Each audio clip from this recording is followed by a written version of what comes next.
গত শুক্রবারে নানু বাসায় গিয়েছিলাম। নানু বাসায় গিয়ে কিন্তু আমার ছোটোবেলার অনেক স্মৃতি মনে পড়ে গেছে। অনেক দিন পরে নানু বাসায় গিয়েছিলাম। নানু বাসায় কিন্তু আমার খুব ভালো লাগে। আগে নানু ছিল, আরও বেশি ভালো লাগতো। এখন নানু নেই, খারাপ লাগে। তো আসসালামু আলাইকুম ভিউয়ার্স, কেমন আছেন সবাই? এটা আমার নানু বাসার সামনে এই রাস্তাটা, হাতের বাম দিকে গেলে কিন্তু নানু বাড়ি। আর এই যেই ব্রিজটা দেখতে পাচ্ছেন, এই ব্রিজটা কিন্তু রিসেন্টলি তৈরি করছে, তাও কয়েক বছর হয়ে যাচ্ছে। আগে যখন ছোট ছিলাম তখন কিন্তু এই ব্রিজটা ছিল না, তখন একটা ছোট্ট সাঁকোর মতো ছিল।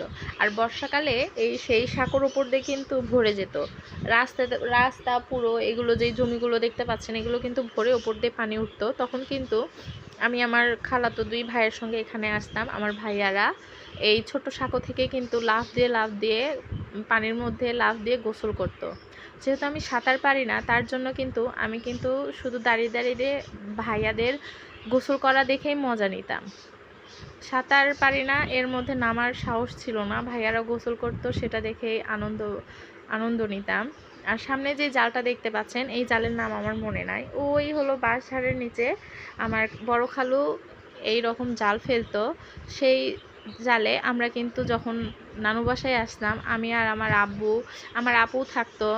আমার আপু, আমি, আব্বু সবাই মিলে কিন্তু ওখানে মাছ মারতাম এই জাল দিয়ে।